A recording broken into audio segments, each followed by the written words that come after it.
اعوذ باللہ من الشیطان الرجیم بسم اللہ الرحمن الرحیم ان الدین عند اللہ الاسلام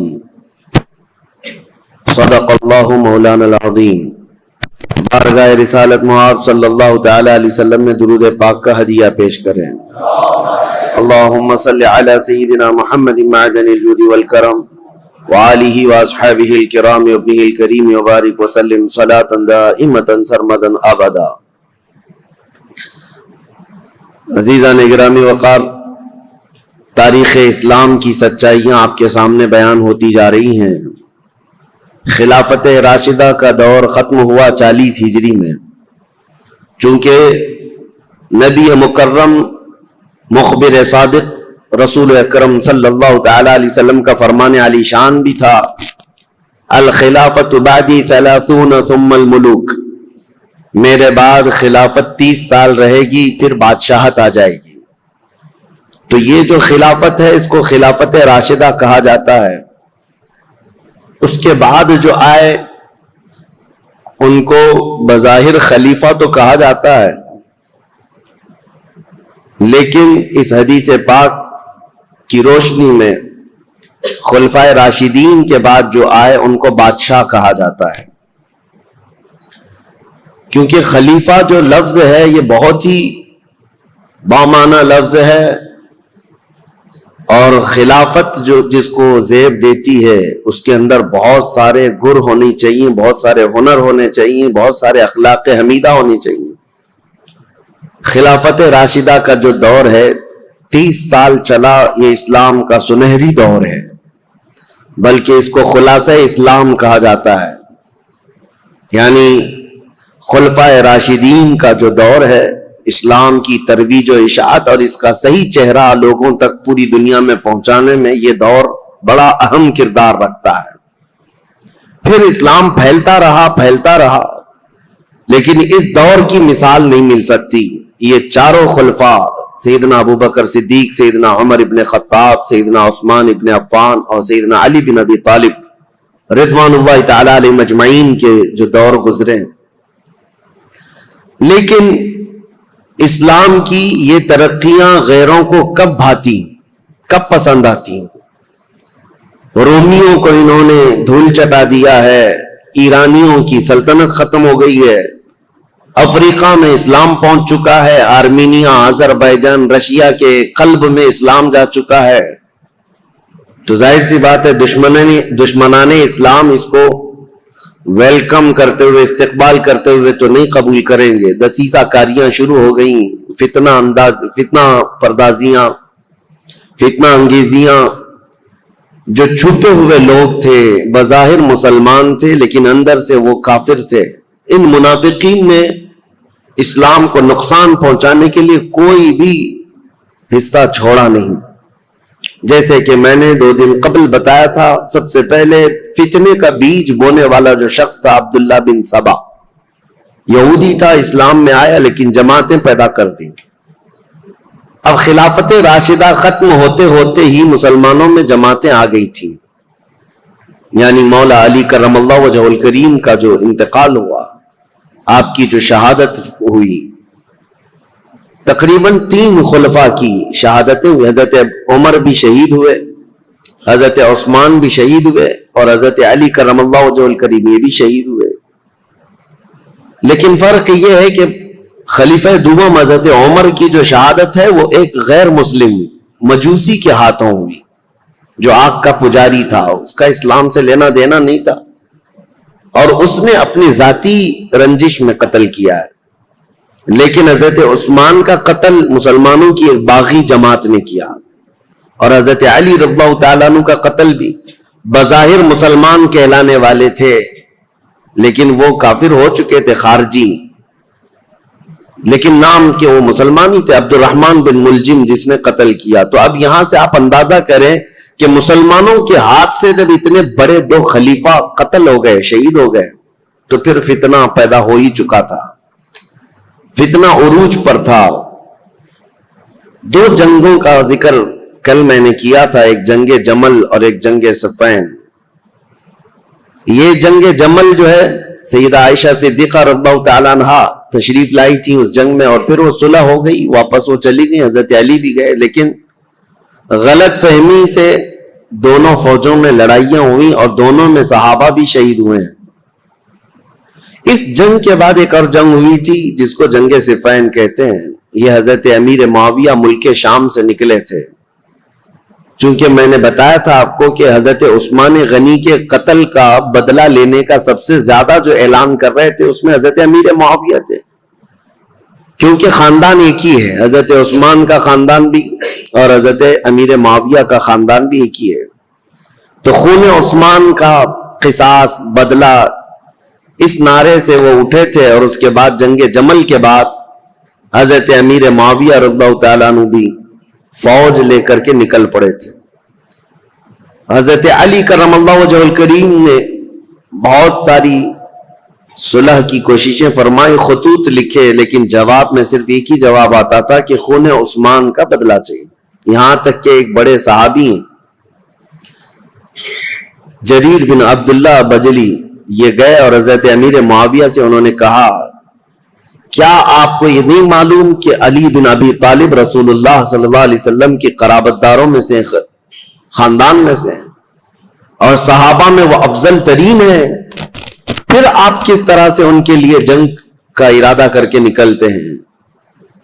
کیا آپ یہ سمجھتے ہیں کہ علی بن ابی طالب نے عثمان کا قتل کیا ہے، عثمان بن عفان کا قتل کیا ہے؟ حضرت امیر معاویہ نے کہا، نہ، میں ان کی فضیلت کا بھی قائل ہوں، وہ رسول اللہ صلی اللہ علیہ وسلم کے رشتہ دار بھی ہیں، یہ ساری چیزیں اپنی جگہ پر، لیکن حضرت امیر معاویہ کی ایک دلیل یہ تھی، کہتے ہیں ہاں یہ بھی میں سمجھتا ہوں کہ اگر علی بن ابی طالب نے عثمان بن عفان کا قتل نہیں بھی کیا ہے تو قاتلوں کو ہمارے حوالے کیوں نہیں کرتے؟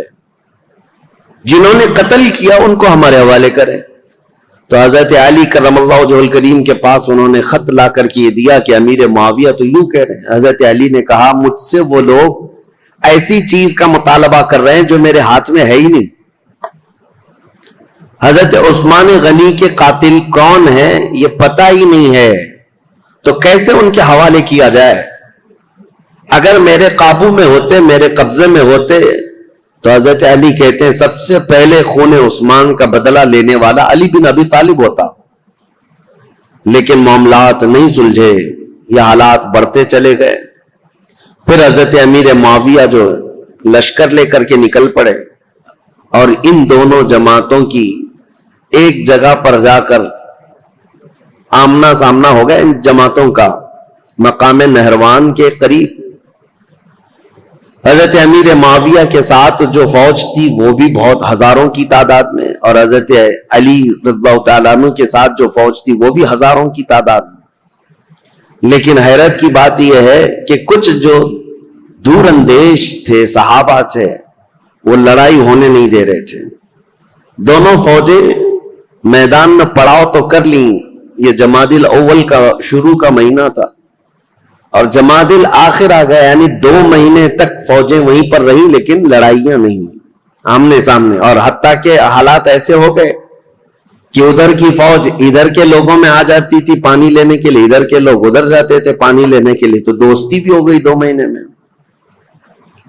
اور اس کے بعد رجب کا مہینہ شروع ہوا تو حرمت والا مہینہ، اس میں جنگ حرام ہے، تو جنگ بندی ہو گئی۔ 3 مہینے ایسے ہی گزر گئے، دونوں فوجیں میدان میں پڑاؤ ڈالی رہی۔ پھر اس کے بعد حضرت علی رضی اللہ تعالیٰ عنہ اور حضرت امیر معاویہ رضی اللہ تعالیٰ عنہ دونوں کے درمیان یہ خط و کتابت بھی چلتے رہے، صلح کی باتیں بھی چلتی رہیں، لیکن جیسے کہ میں نے کہا سبائی فتنہ یہاں پر بھی موجود تھا دونوں جماعتوں میں، اور دونوں جماعتوں کو جنگ پر بھڑکانے کے لیے شرانگیز دونوں جگہ موجود تھے، بھڑکاتے رہتے تھے۔ اور اس کے بعد ناگہانی رجب کا مہینہ ختم ہوا تو اچانک ان دونوں میں مٹ بھیڑ ہوئی، جس میں حضرت علی رضی اللہ تعالیٰ عنہ کی طرف سے آئے ہوئی جماعت میں 25,000 لوگ قتل ہوئے تھے، حضرت امیر معاویہ کی طرف سے آئے ہوئے لوگوں میں 45,000 لوگ قتل ہوئے تھے۔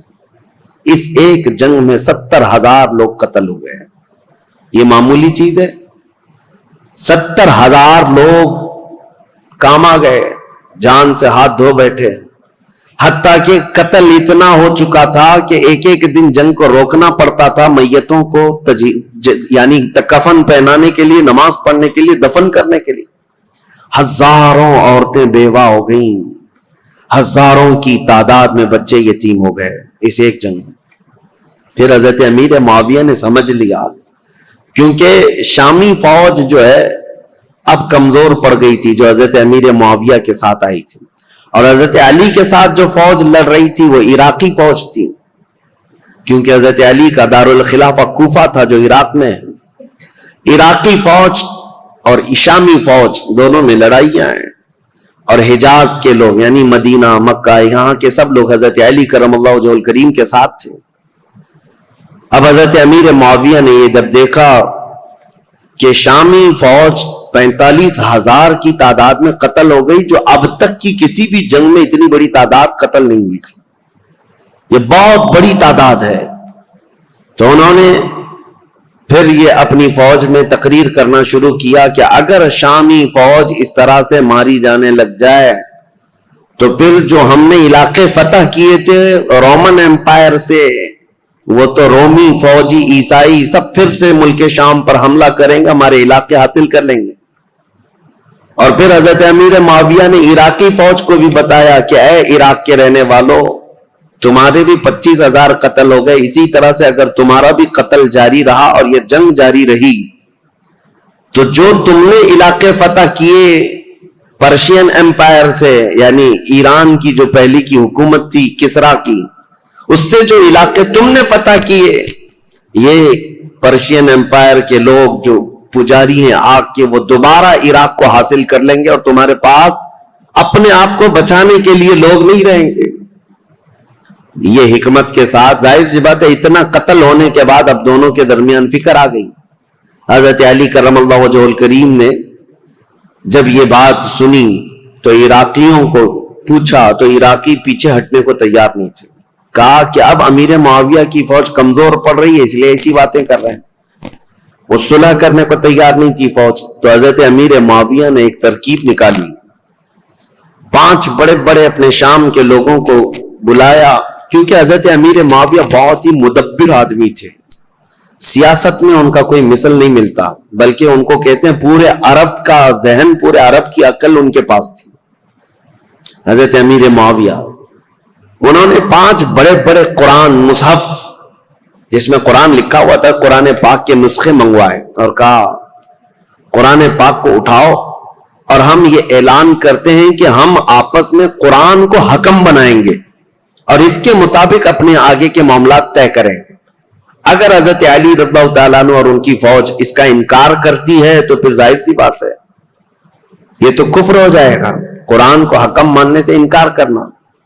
تو حضرت امیر معاویہ کی یہ ترکیب تھی، 5 بڑے بڑے قرآن اٹھا کر کے وہ لائے اور پیچھے اور بھی سینکڑوں لوگ قرآن سر پہ اٹھا کر کے لے آئے اور اعلان کیا عراقی فوج کے سامنے، حضرت علی کے سامنے، کہ یہ ہم لوگ جنگ بندی چاہتے ہیں اور قرآن جو ہے اس کو ہم حکم بنانا چاہتے ہیں اور اس کے مطابق ہم آگے کام کریں۔ حضرت علی اگر انکار کرتے تو ان کی فوج میں ہی لوگ آپ کے باغی ہو جاتے ہیں کہ آپ نے تو قرآن کا انکار کر دیا۔ تو حضرت علی رضی اللہ تعالیٰ نے یہ سیاست سمجھ گئے، آپ نے فرمایا ہم نے جو جنگ کی ہے وہ اسی لیے کہ تم قرآن کے پابند بن جاؤ، اسی لیے تو ہم تلوار اٹھائے، اور آج اگر آپ کو یہ بات لگ رہی ہے کہ قرآن کو حکم بنایا جائے تو اس کے سب سے پہلے پیروکار ہم ہوں گے۔ پھر دونوں کی جانب سے یہ بات طے پائی کہ ایک ایک صحابی کو حکم بنایا جائے اور قرآن اور حدیث رسول کے مطابق وہ فیصلہ کرے۔ تو حضرت امیر معاویہ نے اپنے مشیر خاص یعنی ان کے بہت قریبی تھے عمرو بن عاص رضی اللہ تعالیٰ، صحابی ہیں جنہوں نے مصر فتح کیا، وہ حضرت امیر معاویہ کے قریبی تھے۔ حضرت امیر معاویہ نے ان کو حکم بنا دیا۔ حضرت علی رضی اللہ تعالیٰ عنہ کی طرف سے حضرت ابو موسیٰ اشعری، یہ نہایت سادہ دل تھے اور ہر ایک کے متعلق عفو درگزر کا معاملہ اپنے اندر رکھتے تھے، جیسے اپنے لیے سوچتے تھے ایسے دوسرے کے لیے بھی خیال رکھتے تھے۔ حالانکہ ابو موسیٰ اشعری رضی اللہ تعالیٰ عنہ یہ کوفہ کے گورنر رہے ہیں، مدبر رہے ہیں، ذہین رہے ہیں، لیکن حضرت علی ان کے حکم بنانے کے حمایت میں نہیں تھے، لیکن لوگوں کی زور زبردستی پر ان کو حکم بنایا گیا۔ مسئلہ تاریخ کا ہے، اس لیے میں آپ کو بتا رہا ہوں، پھر اسی لیے میں تاریخ دہراتا ہوں کہ کوئی ڈھکوسلا بازی کرتے ہوئے تمہیں پھر گمراہ نہ کر دے۔ حقیقت کیا ہوئی اور کیا ہوا تھا یہ جاننا آپ کے لیے ایک بار ضروری ہے۔ دونوں نے حکم بنایا۔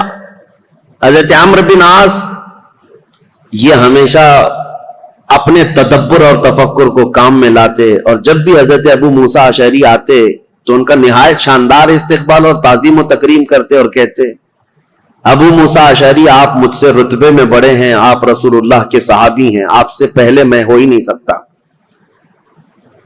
تو حضرت ابو موسیٰ اشعری پر یہ دباؤ ہمیشہ رہتا تھا، اور دونوں کو اب صلح نامے پر دستخط کروانی تھی، یا جو بھی دونوں لوگ فیصلہ لیتے اس پر عمل کرنا تھا دونوں جماعتوں کو۔ دونوں نے وعدہ کر لیا تھا، دستخطیں ہو گئی تھی۔ اب یہ دونوں صحابہ کو ٹائم دیا گیا، رمضان شروع ہونے سے پہلے پہلے تک آپ اپنا حکم نامہ یا جو آپ کا فیصلہ ہے وہ سنا دیں۔ ایک جگہ بھی منتخب کر لی گئی، اس جگہ پر جا کر کے اپنا فیصلہ سنائیں گے۔ اب دونوں آپس میں بیٹھ کر کے جو باتیں کرتے ہیں، حضرت ابو موسیٰ اشعری اور حضرت عمرو بن عاص، دونوں میں بہت لمبی گفتگو ہوئی ہے۔ اب وہ ضروریات میں سے نہیں ہے جس کو بیان کرنا، کیونکہ حضرت ابو موسیٰ اشعری یہ پوچھتے تھے عمرو بن عاص سے، آپ کس اعتبار سے امیر معاویہ کو خلافت کا حقدار سمجھتے ہیں، جبکہ ابھی حضرت علی بن ابی طالب ہمارے درمیان موجود ہیں اور رسول اللہ کے داماد ہیں، ان کی فضیلتیں آپ سے چھپی ہوئی نہیں ہے۔ حضرت عمرو بن عاص نے بھی اسی طرح کی گفتگو کی۔ بہرحال اس پوری گفتگو کا جو خلاصہ نکلا وہ میں بتاتا ہوں۔ حضرت عمرو بن عاص کہتے تھے ہمیشہ کہ آپ پہلے بتائیں آپ چاہتے کیا ہیں۔ حضرت ابو موسیٰ اشعری نے کہا، اب میں یہ چاہتا ہوں کہ مسلمانوں کو اس فتنہ انگیزی سے اور یہ روز روز کی جنگ سے نکالنے کے لیے یہ اعلان کر دوں کہ اب حضرت علی بھی خلیفہ نہیں ہے، امیر معاویہ بھی خلیفہ نہیں ہے، یہ معاملہ اب جیسے صدیق اکبر کے زمانے میں مسلمانوں کے حوالے تھا، وہ جس کو چاہیں خلیفہ منتخب کریں۔ رسول اللہ صلی اللہ تعالی علیہ وسلم کی وفات کے بعد جو حالات ہوئے تھے، میں یہ چاہتا ہوں کہ مسلمانوں کے حوالے یہ کر دیا جائے اور پھر سے وہ منتخب کریں۔ حضرت عمرو بن عاص نے کہا، بالکل آپ صحیح سوچتے ہیں۔ حضرت عمرو بن عاص بھی اسی خیال کے حامی رہے، لیکن بہرحال دونوں حکم تھے، دونوں صحابی تھے۔ بات یہاں تک آئی، جس دن یہ اعلان ہونا تھا حضرت ابو موسیٰ اشعری اور حضرت عمرو بن عاص کی طرف سے، یہ تاریخ ہے میرے عزیزوں، حجاز کے، مکہ مکرمہ، مدینہ طیبہ کے اکثر بڑے بڑے صحابہ بھی یہ فیصلہ سننے کے لیے آئے تھے کہ آج ہوگا کیا، کہ مسلمانوں کے درمیان جاری جنگ کو ختم کرنے جا رہے ہیں دو حکم صحابہ۔ تو دونوں کو الگ الگ اختیارات تھے، آپ جو کہیں گے اس پر عمل ہوگا، لیکن قرآن اور حدیث کے مطابق۔ تو حضرت عمرو بن عاص نے یہ کہا کہ پہلے میں نہیں سناؤں گا، اپنا فیصلہ پہلے ابو موسیٰ اشعری سنائے۔ حضرت ابو موسیٰ اشعری کو کھڑا کیا گیا، تو انہوں نے اپنا فیصلہ سنا دیا کہ میں نے یہ ارادہ کیا ہے کہ مسلمانوں کو جنگوں میں مبتلا کرنے سے بہتر ہے کہ یہ خلافت سے دونوں معزول ہو جائیں، دستبردار ہو جائیں۔ جبکہ امیر معاویہ رضی اللہ تعالیٰ عنہ کی اس وقت بھی کچھ لوگ خلافت کا اعلان کرتے تھے اور یہ خلافت کا معاملہ تھا، تو آپ نے کہا دونوں دستبردار ہو جائیں، مسلمانوں کے حق میں یہ فیصلہ ہو جائے۔ حضرت عمرو بن عاص نے یہ نہیں کہا، وہ کھڑے ہوئے کہا، دو حکم تھے، ان میں سے ایک حکم نے اپنا فیصلہ سنایا ابو موسیٰ اشعری، انہوں نے اپنے فریق حضرت علی کو معزول کر دیا، لیکن میں اپنے فریق امیر معاویہ کو معزول نہیں کرتا، تو یہ ہمارا فیصلہ ہے۔ اس بات پر بہت بڑا ہنگامہ ہوا۔ پھر بات یہاں کو پہنچی کہ ان دونوں حکموں کی بات تسلیم کی جانی تھی، لیکن شامی الگ باغی ہو گئے، عراقی الگ باغی ہو گئے۔ بہرحال یہ معاملہ اس وقت جا کر ٹھنڈا ہوا جب خود حضرت علی اور حضرت امیر معاویہ آمنے سامنے آ گئے، اور ان دونوں نے آپس میں بیٹھ کر کے پھر صلح نامہ لکھا. حضرت علی کرم اللہ وجہ الکریم اپنی باقی ماندہ فوج کو لے کر عراق تشریف لائے، کوفہ، اور حضرت امیر معاویہ کو ملک شام بھیج دیا گیا. یہ معاملات جو ہوئے 37 ہجری میں، یعنی حضرت علی رضی اللہ تعالیٰ عنہ کی خلافت قائم ہو چکی تھی 35 ہجری میں، 37 ہجری میں یہ سب حالات ہوئے. پھر حضرت علی کرم اللہ وجہ الکریم کوفہ تشریف لے گئے. 40 ہجری میں حضرت علی کا انتقال ہو گیا. کل یہاں تک کے حالات میں آپ کے سامنے بیان کر چکا تھا. چونکہ یہ جنگ صفین کے بارے میں کل مختصراً عرض کیا تھا، آج میں نے اس کو ڈیٹیل میں آپ کے سامنے رکھ دیا. دونوں جنگیں، اس میں مسلمانوں کا بڑا خسارہ ہوا ہے، جنگ جمل ہو کہ جنگ صفین ہو، دونوں جنگوں میں مسلمان شہید ہوئے ہیں. لیکن جانتے ہو ان جنگوں کے بارے میں تمہارا موقف کیا ہے، ہمارا موقف کیا ہے، شیعہ لوگوں کا موقف کیا ہے؟ یہ اپنی جگہ پر خود مولا علی کرم اللہ وجہ الکریم کا موقف کیا ہے یہ ہم دیکھتے ہیں. جنگ صفین میں جو قتل ہو کر کے گرے ہوئی تھی لاشیں، جنگ کے بعد حضرت علی رضی اللہ تعالیٰ عنہ میدان سے گزرتے، یہ بھی حدیث موجود ہے، روایت موجود ہے، ابن عساکر کی روایت. حضرت علی رضی اللہ تعالیٰ عنہ میدان سے گزرتے تھے اور جب اپنی فوج کے جو مقتول تھے، شہید تھے، ان کو دیکھتے اور کہتے یہ جنتی لوگ ہیں جو شہید ہو گئے. اور پھر ادھر کی جماعت کے جو لوگ قتل ہوئے تھے ان کی لاشوں کے پاس جاتے، حضرت علی کہتے یہ جو جتنے قتل ہوئے جنتی لوگ ہیں. میرے عزیزو، دونوں کے متعلق یہ بات کہنا، یہ آپ کو سمجھنا چاہیے کہ جس امام کے سامنے یہ معاملات درپیش تھے انہوں نے خود کہا کہ دونوں طرف مسلمان ہیں، اور جو تلواریں اٹھی ہیں وہ غلط فہمی کی وجہ سے اٹھی ہیں یا کسی فتین کی فتنہ انگیزی کی وجہ سے اٹھی ہیں، ان کی اجتہادی خطا ہے. لیکن بعد کے آنے والے اکابر علماء اور اکابر ائمہ اکرام جتنے بھی ہیں، سبوں نے یہی کہا ہے جنگ میں دونوں طرف صحابہ تھے لیکن حق پر علی بن ابی طالب تھے، سیدنا مولا علی کرم اللہ وجہ الکریم تھے. خیر، 40 ہجری میں جب آپ کا انتقال ہوا تو اب خلافت کا مسئلہ پھر سے آ گیا. میں نے آپ کو شروع سے بتایا ہے تاریخ اسلام میں خلافت کا انتخاب، خلیفہ کا انتخاب، یہ بہت اہم مسئلہ ہوتا ہے. اس وقت بڑی جنگ ہو سکتی ہے، اس جنگ کو ختم کرنا، ارے میاں یہاں چھوٹے الیکشن میں جنگیں ہو جاتی ہیں. وہ خلیفہ اسلام کا انتخاب اور بہت اہم ذمہ داری ہوتی ہے. تو حضرت علی رضی اللہ تعالیٰ عنہ کے انتقال کے بعد جتنے کوفہ کے لوگ تھے، مولا علی کرم اللہ وجہ الکریم کے جتنے حمایتی لوگ تھے، اور مدینہ مکہ مکرمہ میں جتنے لوگ مولا علی کرم اللہ وجہ الکریم کے لوگ ان کی جماعت کے، ان کے حامیان میں سے تھے، سبوں نے یہ اعلان کیا کہ حضرت علی کے بڑے بیٹے حسن، امام حسن مجتبیٰ کو خلافت پر فائز کیا جائے.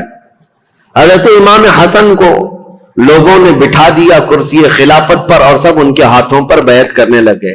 حضرت امام حسن مجتبیٰ رضی اللہ تعالیٰ عنہ نے بیعت بھی لی. یہ 5ویں خلیفہ ہیں، تاریخ ہے 5ویں خلیفہ ہیں، اور خلافت راشدہ کا جو 30 سال کا پیریڈ ہے اس کے اندر ہی ہے. ابھی 6 مہینے باقی ہیں خلافت راشدہ کے 30 سال حضور نے فرمایا نا.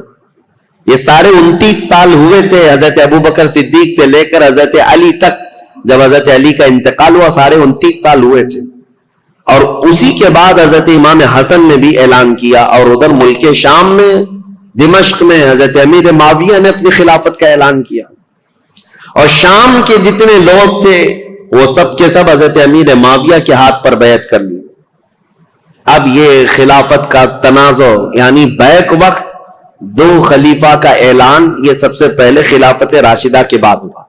حضرت علی کے زمانے میں کبھی بھی حضرت امیر معاویہ نے اپنے خلیفہ ہونے کا اعلان نہیں کیا. یہ کہتے رہے کہ خلافت کا حقدار ہم بھی ہیں، لیکن خلیفہ ہونے کا عام اعلان کبھی نہیں کیا. اور حضرت علی کے انتقال کے بعد بیک وقت 2 خلیفہ کا اعلان. اہل مدینہ جتنے تھے وہ سب حضرت امام حسن کے ہاتھ پر بیعت کیے. اہل مکہ جتنے تھے وہ امام حسن کے ہاتھ پر بیعت کیے. اہل عراق جتنے تھے وہ امام حسن کے ہاتھ پر بیعت کیے. اب سیدنا امام حسن کی خلافت کا دور ہے تو ظاہر سی بات ہے میرے عزیزوں کچھ باتیں امام حسن مجتبی کی سننا بھی ضروری ہے. رسول اللہ صلی اللہ تعالی علیہ وسلم کے یہ وہ عظیم نواسے ہیں جن کو خود رسول اللہ میں اپنا بیٹا کہتے تھے, اور مدینے میں موجود صحابہ کہتے ہیں رسول کریم صلی اللہ تعالی علیہ وسلم سے سب سے زیادہ ملتی جلتی شکل اگر کسی کی تھی تو امام حسن مجتبی کی تھی. ان کے چہرے پاک کو دیکھتے لوگ تو حضرت امام حسن مجتبی رضی اللہ تعالیٰ عنہ کو حضور کو یاد کرتے تھے. اور امام حسن کی فضیلت کیا تھی, یہ نبی پاک صلی اللہ تعالی علیہ وسلم کے وہ محبوبوں میں سے دونوں شہزادے حسن و حسین رضی اللہ تعالیٰ عنہما.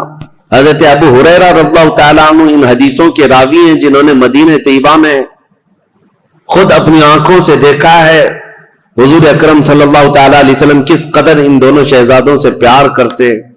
یہاں تک کہ ایک مرتبہ امام حسن کو اور امام حسین کو یا صرف امام حسن کو کندھے پر سوار کر کے حضور مدینے میں چل رہے تھے. کسی صحابی نے دیکھ کر کے حضرت امام حسن کی طرف دیکھ کر کہا شہزادے کتنی اچھی سواری پایا ہے. کونین کا آقا و مولا سید الانبیاء جس کے دوش پر تو سواری کر رہا ہے. نبی پاک صلی اللہ تعالی علیہ وسلم نے اس صحابی سے فرمایا تم نے صرف سواری دیکھا یہ بھی تو دیکھو سوار بھی کتنا اچھا ہے, سوار بھی کتنا اچھا ہے. نبی کریم صلی اللہ تعالی علیہ وسلم ان شہزادگان سے بے حد محبت کرتے تھے. یہاں تک ارشاد ہے حدیث میں ہما ریحانتی فی الجنہ ہما ریحانتی فی الدنیا. حضور صلی اللہ تعالی علیہ وسلم نے فرمایا کہ یہ دونوں شہزادے میرے لیے دنیا میں جنت کے دو پھولوں کی طرح. اسی لیے حضور ان کی گردنوں کو سونگھتے تھے اور ان کے چہروں کو جب بوسہ لیتے تھے تو آپ ان کو سونگھا کرتے. صحابہ یہی کہتے کہ آپ ان بچوں کو سونگھتے ہیں. چومنے کا بوسہ دینے کا رواج تو ہے, سونگھنے کا کیا ہے. نبی کریم صلی اللہ تعالی علیہ وسلم یہ فرماتے یہ جنت کے دو حسین پھول ہیں اور ان کے نام عرب میں بالکل نیو نام تھے, بالکل جدید. اس سے پہلے حسن نام بھی عربوں میں نہیں پایا جاتا تھا, حسین نام بھی نہیں پایا جاتا تھا. صحابہ کہتے ہیں اللہ تعالیٰ نے یہ دونوں نام بچائے رکھے, محفوظ رکھے اور رسول اللہ کے نواسوں کے سب سے پہلے نام رکھے گئے حسن اور حسین. سیدنا امام حسن اور حسین ان کی فضیلتیں کیا بیان کی جائیں. اب چونکہ امام حسن کی خلافت کا دور ہے تو ان کے بچپن کے حالات نبی کریم صلی اللہ تعالی علیہ وسلم کی آغوش تربیت میں انہوں نے پروان چڑھی پایا ہے. تو اس سے بہتر اور کیا چیز بیان کی جائے جن کو نبی کریم صلی اللہ تعالی علیہ وسلم نے اپنے ہاتھوں سے کھلایا ہو, اپنے ہاتھوں سے سلایا ہو, اپنے ہاتھوں سے پہنایا ہو, اور جب حضور نماز میں چلے جائیں تو یہ بچے حضور پر سوار ہو جائیں. اس قدر حسین اور خوش نما ماحول میں انہوں نے تربیت پائی ہے مدینہ طیبہ میں. نبی کریم صلی اللہ تعالی علیہ وسلم کی آغوش محبت میں پروان چڑھنے والے یہ جوانوں کی فضیلتیں بیان سے باہر ہیں. حضور نے فرمایا میرے یہ دونوں بچے جنتی جوانوں کے سردار ہیں. اور حضور اکرم صلی اللہ تعالی علیہ وسلم نے خاص امام حسن کے لیے جو ایک بات فرمائی, چونکہ خلافت امام حسن کی بات چل رہی ہے. ایک بار رسول پاک صلی اللہ علیہ وسلم خطبہ دے رہے تھے ممبر پر کھڑے تھے تو امام حسن ایک پاؤں کو پکڑے ہوئے تھے حضور صلی اللہ علیہ وسلم کی, حضور کے قدم مبارک کو پکڑے ہوئے تھے. جب حضور ممبر پر خطبہ دے رہے, نبی کریم صلی اللہ تعالی علیہ وسلم نے خطبہ دیتے دیتے لوگوں کو یہ ارشاد فرمایا لوگوں اس بچے کو پہچانو, ایک دور آئے گا میرا یہ بچہ سردار ہوگا اور میری امت کی دو بڑی جماعتوں میں صلح کر آئے گا. حضور صلی اللہ تعالی علیہ وسلم کا فرمان کب؟ جب امام حسن کی عمر بہت چھوٹی سی تھی, بچپن میں رسول پاک صلی اللہ تعالی علیہ وسلم کا قدم پاک پکڑ کر بیٹھے ہوں خطبے کے دوران.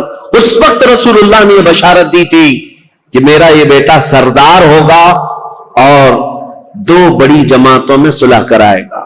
بہرحال فضیلتیں بیان سے باہر ہیں. آپ نہایت ہی متقی پرہیزگار, یہاں تک کہ صحابہ اور تابعین نے کہا ہے, امام حسن بصری اور دیگر تابعین سے یہ روایت ہے کہ امام حسن بصری سے زندگی بھر میں کسی نے سخت جملہ نہیں سنا. ایک ہی مرتبہ ان کا عمیر بن عثمان ان سے کچھ زمین کے معاملات کو لے کر کے مسئلہ ہوا. انہوں نے بہت انہیں سمجھایا. امام حسن کبھی بھی سخت جملہ نہیں کہتے تھے اور نہ ہی زندگی میں کبھی کسی نے ان سے گالیاں سنی، کبھی نہیں ہوا. حضرت امام حسن بہت بردبار کس کو کہتے ہیں؟ سب سے زیادہ برداشت کی طاقت رکھنے والا. امام حسن کے اندر یہ جذبہ تھا، کبھی کسی کے خلاف سخت جملہ استعمال نہیں کیا. عمیر بن عثمان سے جب یہ معاملہ ہوا تو لوگوں نے آ کر کے کہا کہ آپ کی ساری دلیلیں، ساری باتیں انہوں نے رد کر دی، وہ ماننے کو تیار نہیں. امام حسن نے کہا اس سے زیادہ میں کیا کر سکتا ہوں، اس کی ناک خاک آلود ہو جائے. بس یہ ایک جملہ فرمایا گیا. پوری زندگی میں ہم نے امام حسن سے سنا، اس کے علاوہ سخت جملہ کسی کے بارے میں کہتے ہوئے کبھی نہیں سنا. حتیٰ کہ آپ کو میں بتاؤں، مروان، یہ جس نے حضرت عثمان غنی کی مہر چرائی تھی، یہ مروان جو بھاگ کر گیا تھا حضرت عثمان کے قتل کے وقت، مدینے میں نہیں تھا. یہ حضرت علی رضی اللہ تعالیٰ عنہ کی وفات کے بعد جب امیر معاویہ نے ملک شام میں خلافت کا اعلان کیا تو مروان کو مدینے کا گورنر بنا کر بھیج دیا. یہ مروان سخت قسم کا آدمی تھا. اس کی پیدائش میں فرمایا تھا رسول کریم صلی اللہ تعالیٰ علیہ وسلم نے، گرگٹ کا بچہ گرگٹ پیدا ہو گیا. یہ مروان بن حکم، یہ وہ شخص ہے، مدینے کا حاکم بنا تھا. یہ خطبہ دیتا تھا اور خطبے میں سخت جملے حضرت امام حسن کے بارے میں کہتا تھا، اور امام حسن بیٹھے ہوئے سنتے تھے خطبے میں. ان کے باپ کو گالیاں دیتا تھا اور حضرت امام حسن کو بولتا تھا. یہاں تک کہ ایک مرتبہ امام حسن ایک مجلس میں بیٹھے، اور بھی لوگ تھے، مروان بیٹھا ہوا ہے. اس نے تانا مارتے ہوئے یہ کہا کہ ایسا شخص ہے، میں اس کے باپ کے بارے میں کہتا ہوں تو یہ کہتا ہے میری ماں گھوڑی تھی. نعوذ باللہ من ذالک. سیدہ کائنات کی طرف بھی اس نے بد زبانی کی تھی. میں یہ بات صرف اس لیے کہہ رہا ہوں، اتنا سخت جملہ سامنے کہنے کے بعد امام حسن مجتبی رضی اللہ تعالیٰ عنہ اف تک نہ کہتے تھے. کھڑے ہو گئے. لوگوں نے کہا نواز رسول، جگر گوش بطول حسن مجتبی کے متعلق ایسا کہتا ہے. حضرت امام حسن یہ کہتے کہ اے لوگوں، تم سب کے سامنے اللہ نے مجھے سورج کی طرح ظاہر رکھا ہے، میرے اندر کوئی ایسی چیز نہیں، اور جو کچھ مروان کہتا ہے اگر میں بدلے میں کچھ کہہ دوں تو اس کی بات کا بدلہ کم ہو جائے گا. اس کے لیے سب سے بہترین انتقام اللہ کی ذات ہے. یا امام حسن کہتے تھے اس کے جملے اتنے بڑے ہیں کہ اگر میں بدلہ لے لوں تو یہ کم ہو جائے گا، اس کے لیے انتقام کم ہو جائے. اس لیے میں اللہ رب العزت کے سپرد کرتا ہوں. بردباری، برداشت کی طاقت امام حسن کے اندر اتنی زیادہ تھی. ان کو گالیاں دی گئی ہیں، ان کے خلاف برا بھلا ان کے مدینے میں کہا جاتا رہا. بہرحال امام حسن رضی اللہ تعالیٰ عنہ نے جیسے ہی خلافت کا اعلان کیا، حضرت امیر معاویہ نے بھی خلافت کا اعلان کیا تھا، تو انہوں نے پھر سے فوج کشی کا ارادہ کر لیا کہ ایک وقت دو خلیفہ کا اعلان مسلمانوں میں انتشار پیدا کر دے گا. امیر معاویہ نے ملک شام کی جتنی فوج تھی وہ جمع کیا اور کہا حسن بن ابی طالب سے کہہ دو، کیونکہ امیر معاویہ 22 سال سے گورنر تھے ملک شام کے اور خلافت کا اعلان کیا تھا. بہت سارے لوگوں نے وہاں ان کی بیعت کو مان بھی لیا تھا. اب حضرت امیر معاویہ رضی اللہ تعالیٰ اپنی خلافت کے متعلق سب سے بیعت بھی لے رہے تھے، تو امام حسن کے ساتھ جنگ ہونے والی تھی، جیسے جنگ جمل ہوئی، جنگ صفین ہوئی. اور حضرت امام حسن جانتے تھے کتنے مسلمانوں کا قتل وہ دو جنگوں میں ہوا. ایک جنگ میں 12,000 اور دوسری جنگ میں 70,000 قتل ہوئے تھے. اب یہ خلافت کے چکر میں تیسری جنگ ہو سکتی تھی. امام حسن مجتبی رضی اللہ تعالیٰ کوفہ والوں کو جمع کرتے اور پوچھتے ہیں تمہارا کیا خیال ہے. سارے جمع ہوئے. کہا علی بن ابی طالب کے بعد سب سے افضل جماعت میں آپ ہیں اور خلافت کا حق صرف اہل بیت کو ہونا چاہیے. یہ ساری باتیں کوفہ والوں کی تھی. انہوں نے حضرت امام حسن سے کہا تو حضرت امام حسن نے کہا چلو میرے ساتھ. امیر معاویہ ملک شام سے نکلے ہوئے, ہم کسی جگہ آمنے سامنے ہونے والے ہیں. کوفہ والے بھی نکلے امام حسن کے ساتھ, اور ملک شام سے امیر معاویہ کے ساتھ بھی ایک فوج. لیکن جس جگہ ان دونوں فوجوں کا آمنا سامنا ہوا, امام حسن جنگ کی نیت سے نہیں آئے تھے, سیدھے حضرت امیر معاویہ کے پاس گئے. کہا پچھلی جنگوں کے تلخ تجربے میرے سامنے ہیں, اس کے کڑوے نتیجے مجھے پتا ہیں. خون بہے گا ہمارے درمیان یا تمہارے درمیان, میں خلافت کا یہ کڑوا مزہ نہیں لینا چاہتا, لہذا میں تم سے کچھ شرائط پر صلح کرنا چاہتا ہوں. حضرت امیر معاویہ نے کہا بتائیے آپ. وہ حضور صلی اللہ تعالیٰ علیہ وسلم کے نواسے ہیں, حضرت علی کے بیٹے. امیر معاویہ ایسا نہیں ہے کہ ان کی بے حرمتی کرتے تھے یا توہین کرتے تھے, نہیں, عزت بھی کرتے تھے. خلافت کا معاملہ ہے تو حضرت امام حسن نے صلح نامہ لکھوایا, شرائط لکھوائے.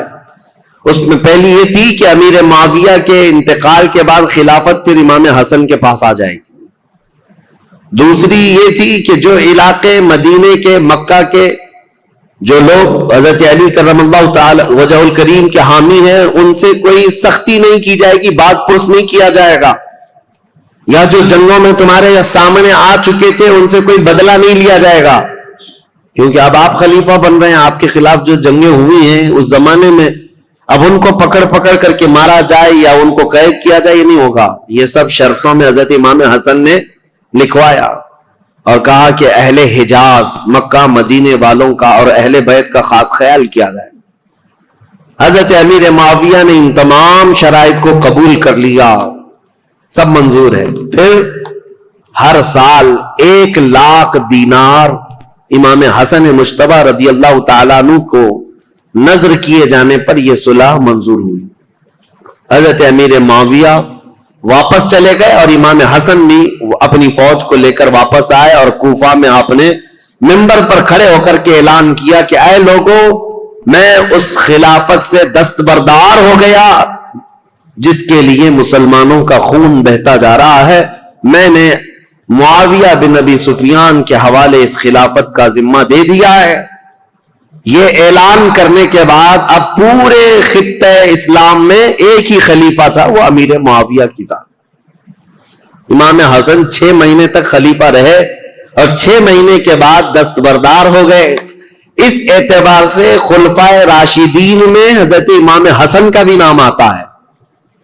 وہ 6 مہینے جو بچے تھے وہ خلافت راشدہ کے, اس میں امام حسن نے خلافت کی. لیکن ظاہر سی بات ہے, کچھ لوگ چڑھاتے ہیں, کچھ لوگ اتارتے ہیں, یہ ہر زمانے میں رہتے ہیں. حضرت حسن کے بہت سارے لوگ مخالف ہو گئے کوفہ میں ہی. کہا ہم تو آپ کے لیے جان لٹانے والے تھے, ہم تو آپ کے لیے گردنیں لٹانے والے تھے, آپ نے تو جا کر اس سے صلح کر لی, ہم آپ کی صلح کو نہیں مانتے, آپ کو خلیفہ ہونا چاہیے تھا. زور زبردستی. حضرت امام حسن نے کہا میں نے خلافت کے سارے دور دیکھے ہیں, صدیق اکبر سے لے کر میرے باپ علی بن ابی طالب تک جو معاملات ہوتے رہے, لیکن اب وہ زمانہ نہیں رہا جس میں اکابر صحابہ تھے, بدر میں شریک, احد میں شریک, فتح مکہ میں. وہ صحابہ کی تعداد کم ہو گئی ہے. اے لوگوں, اب خلافت نہیں, اب ملوکیت آ گئی, اب بادشاہت آ گئی ہے, اور میں نہیں چاہتا کہ یہ بادشاہت کا دھبا آل رسول کے دامن میں بھی آئے. یہ حضرت امام حسن کا اعلان تھا. وہ بادشاہت کا داغ نہیں لینا چاہتے تھے, کیونکہ دنیا بات کو یہ نہ کہے کہ رسول اللہ کے شہزادے خلافت راشدہ کے بعد پھر بادشاہ بن گئے.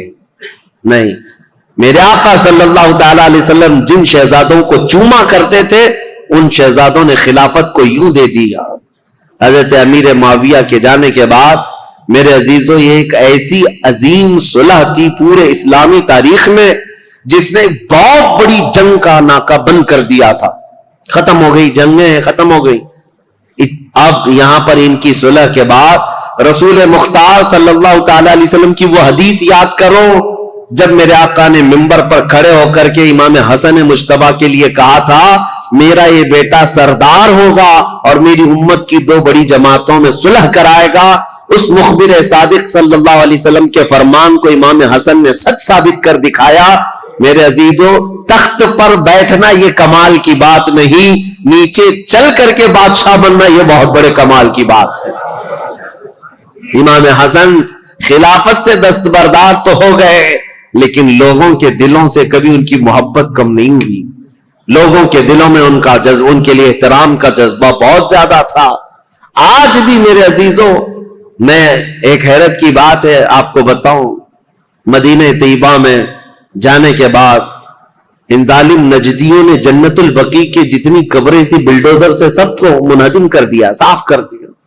پہلے سب کی قبریں تھی، سیدہ کائنات فاطمۃ الزہرا کی، سیدنا امام حسن کی وہیں پر مدینہ طیبہ میں، اور امام باقر، امام زین العابدین یہ وہاں پر ہیں، اور کئی ازواج، ساری ازواج مطہرات حضور کی 2 بیویوں کو چھوڑ کر، اور حضور صلی اللہ تعالی علیہ وسلم کے کثیر صحابہ، عثمان ابن عفان، سب وہاں جنت البقیع میں سب کو بلڈوزر سے ختم کر دیا.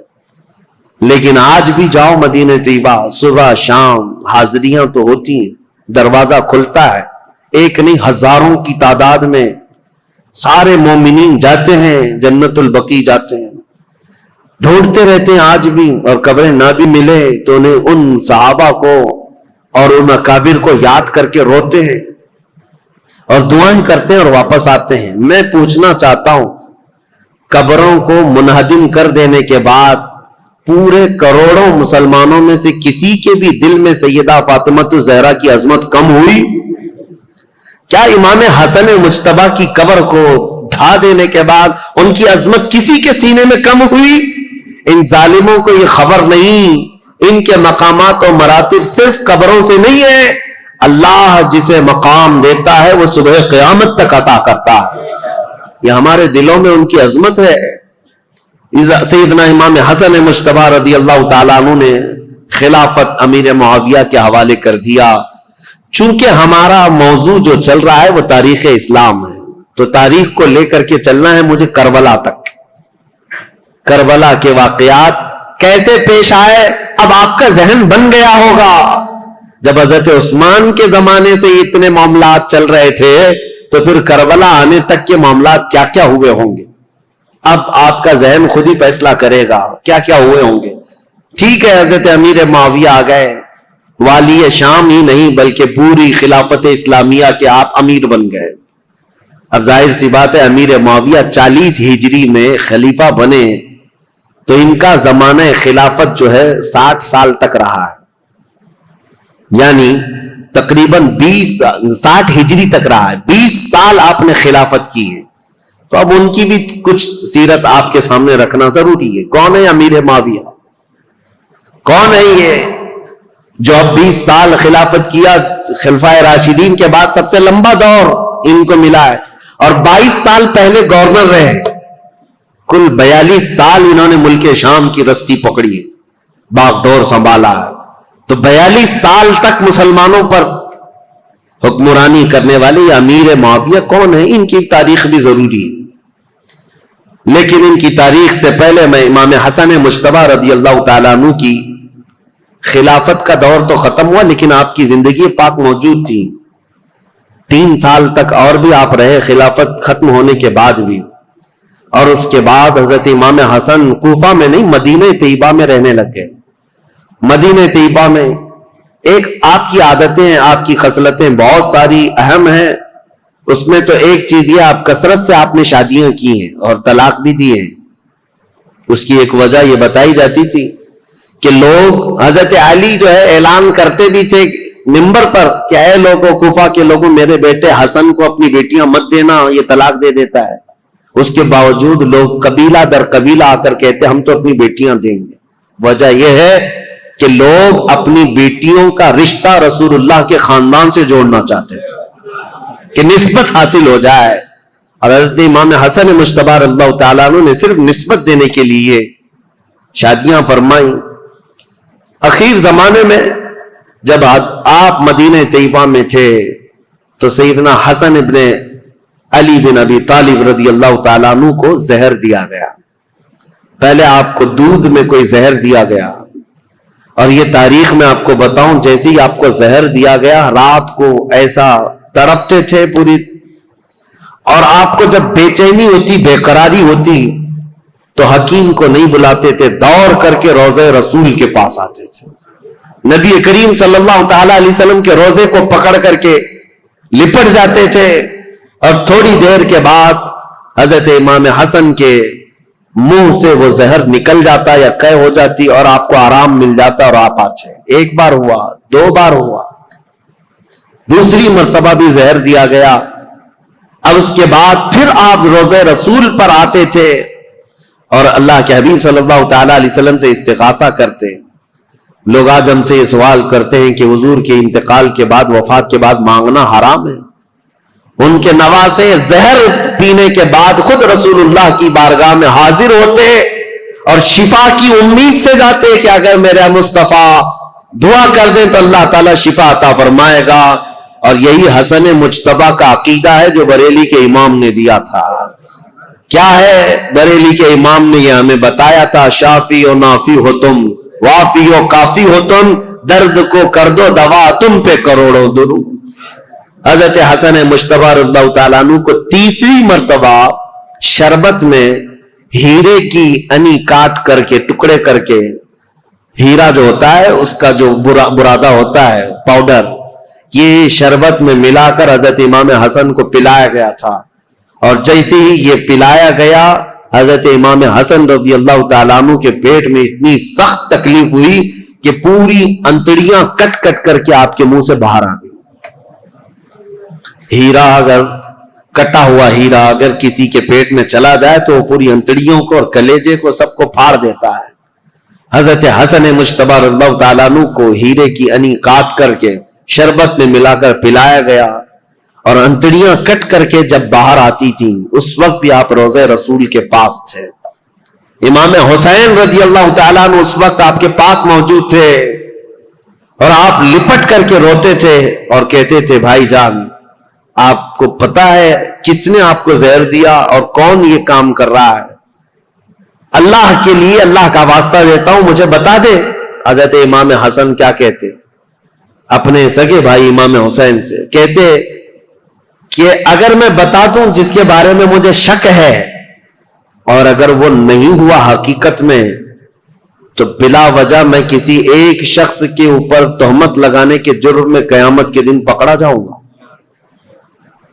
اور اگر وہی شخص ہے جس نے مجھے زہر دیا ہے میرے کہنے کے بعد، اگر وہی شخص ہے تو اس کو تو تم قتل کر ڈالو گے، اور شک میں ایک آدمی کا قتل ہمیشہ سر پر بوجھ رہتا ہے، اس لیے میں یہ معاملہ اللہ کے حوالے کرتا ہوں۔ بہت سارے لوگوں نے، شیعہ لوگوں نے تو روایتیں ہی بیان کی ان کی بیوی نے زہر دیا تھا، بہرحال روایتیں الگ الگ لائی گئی ہیں، لیکن صحیح روایت سے ثابت نہیں۔ امام حسن نے کبھی یہ نہیں کہا کس نے زہر دیا، یہاں تک کہ اپنے بھائی امام حسین رضی اللہ تعالیٰ عنہ کو کئی وصیتیں انہوں نے فرمائی، اور ایک وصیت امام حسن کی یہ تھی، سنیے بڑی دردناک بات ہے۔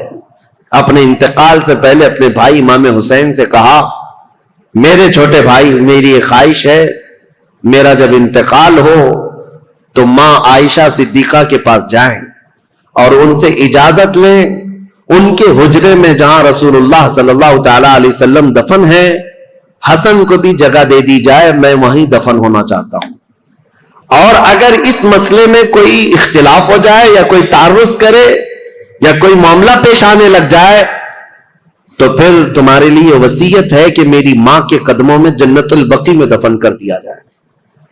امام حسین کو یہ جب وصیت کی، حضرت ابو ہریرہ بھی وہاں تھے، انتقال ہو گیا، آپ کی جنازہ پڑھی گئی، فرمایا گیا کہ اس دن پورے مدینے میں آپ کے جنازے پر اتنی بھیڑ تھی کہ اگر اوپر سے سوئی گرائی جاتی تو زمین پر نہیں گرتی، اتنے لوگوں کا مجمع تھا، پورا مدینہ بھر گیا تھا، بے اختیار لوگوں کی چیخیں نکلی تھی مدینہ طیبہ میں، کیونکہ امام حسن کو مدینہ طیبہ میں بچپن سے لوگوں نے دیکھا تھا۔